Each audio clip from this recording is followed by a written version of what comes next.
Lagos Talks 91.3. News.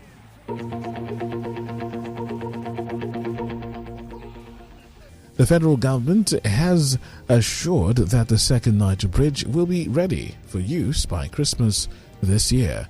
Acting Controller of Works in Anambra State, Sheyi Martins, who stated this in an interview with the news agency of Nigeria in Awka, said that the first phase of the second Niger Bridge, measuring 1.6 kilometers, had reached 95% completion.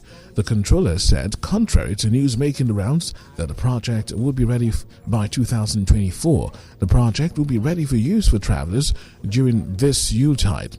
According to the Controller of Works, President Muhammadu Buhari's administration is determined to ensure that travelers enjoyed stress-free motoring over the River Niger, and motorists will not be subjected to gridlock experienced on the existing bridge during Yuletide this year. Governor David Umahi of Ebonyi State says the presidential candidate of the All Progressives Congress (APC), Asiwaju Bola Ahmed Tinubu, has life. Speaking on Channels TV yesterday, as monitored from our studios, the governor declared that a man who has life does not need to show any proof of life. Nobody is totally well and nobody is totally sick. This is one point. Another point is that Nigerians are so it is a man that is doing his workout, is being videoed and circulated in the social media without his knowledge. And so a man that has life does not need to show any proof of life.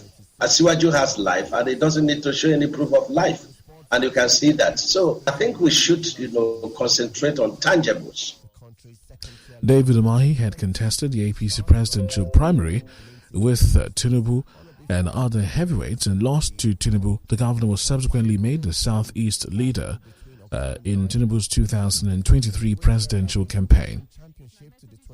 Women from different parts of Lagos State yesterday, Monday, staged a solidarity walk in support of the presidential candidate of the ruling All Progressives Congress.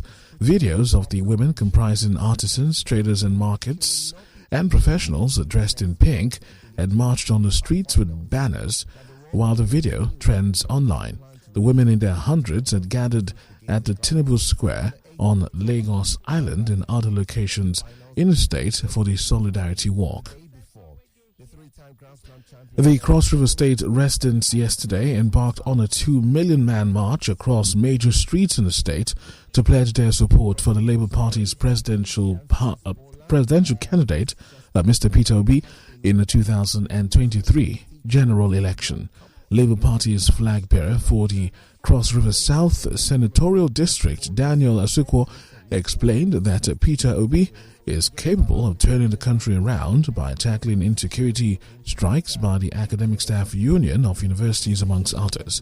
Yesterday's rally in Cross River State follows Saturday's rallies in major cities in the country, where thousands of Obi Dati supporters had staged peaceful gatherings.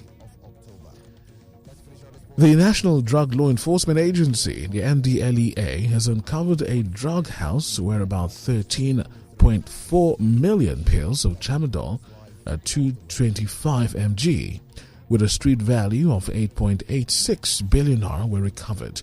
The drugs were recovered in mansions of a suspected billionaire drug baron named as Ugochukwu Nsofo Chukwukadibia in the Highborough residential estate of VGC Lekki, Lagos.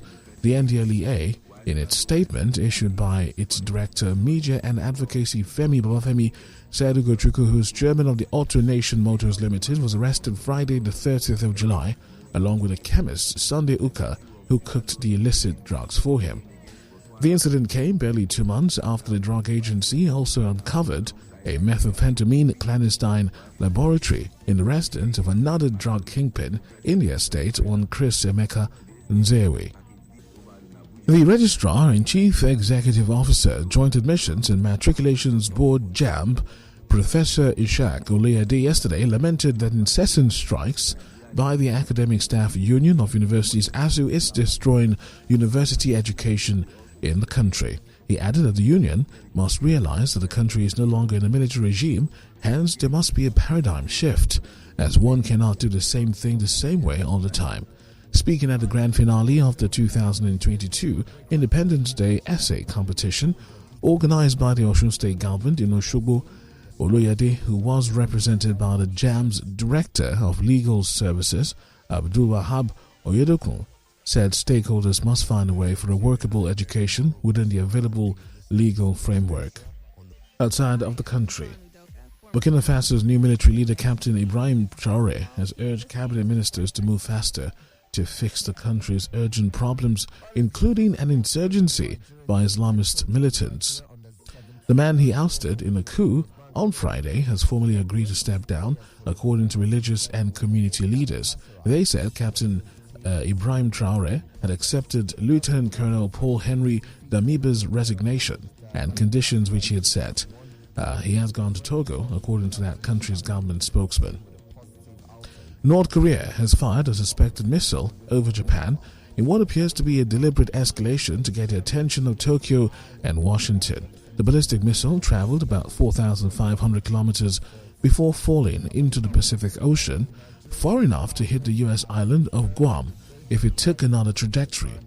The UN prohibits North Korea from testing ballistic and nuclear weapons. Flying missiles towards or over other countries without any pre-warning or consultation also contravenes international norms. Officials later said the intermediate-range ballistic missile fell into the Pacific Ocean far from Japan, and there were no reported injuries. In business news, the Securities and Exchange Commission, the SEC, has stated that the non-interest capital market has enormous potentials and capable of growing the market capitalization by 25% by the year 2025. This was stated by the Director General of the Securities and Exchange Commission, Lamido Yuguda, during a meeting with the executives of Non-Interest Financial Institutions Association of Nigeria in Abuja during the weekend.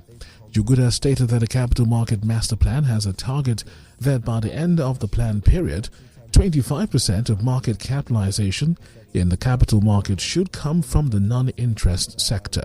He further stated that Nigeria needs to adopt the normal sukuk forms where money is raised via sukuk, assets are built, and then cash flows are generated from the assets, which then flows back to the sukuk holders. The SEC DG had emphasized the need for all stakeholders to create more awareness, as there is a lot of ignorance, misconceptions, amongst others, about sukuk and all the need to be addressed. And now sports news, where Nigeria's Super Falcons are gearing up to take on the Japanese female national team in an international friendly match in Kobe come Thursday. The high-profile friendly will be the first time the Super Falcons will be in action since Alhaji Ibrahim Gusau was appointed as the new NFF president. The delegation of Super Falcons, which left Nigeria last Friday, has arrived in the Japanese town of Kobe, where they take on 2011 world champions Japan at the Nover Stadium Thursday, the 6th of October, which falls within one of the FIFA Women's international windows for the year. Both teams have clashed only once at competitive level at the 2004 Olympic Women's Football Tournament. Argentine striker Gonzalo Higuain has announced he will retire from football at the end of the 2022 MLS season. The 34-year-old, who currently plays in the American top-tier soccer league, the MLS, for Inter Miami since 2020, confirmed this will be his last club. Higuain has enjoyed a great career, having played for Real Madrid, Napoli, Juventus and Chelsea, and he's also Argentina's fifth highest scorer with 31 goals in 75 matches. Gonzalo Higuain announced his retirement at a tearful press conference alongside Inter Miami head coach Phil Neville on Monday. The former Chelsea striker cried as joined by former teammates Ramirez and John Mikel Obi to call time on his football career. Lagos Talks 91.3.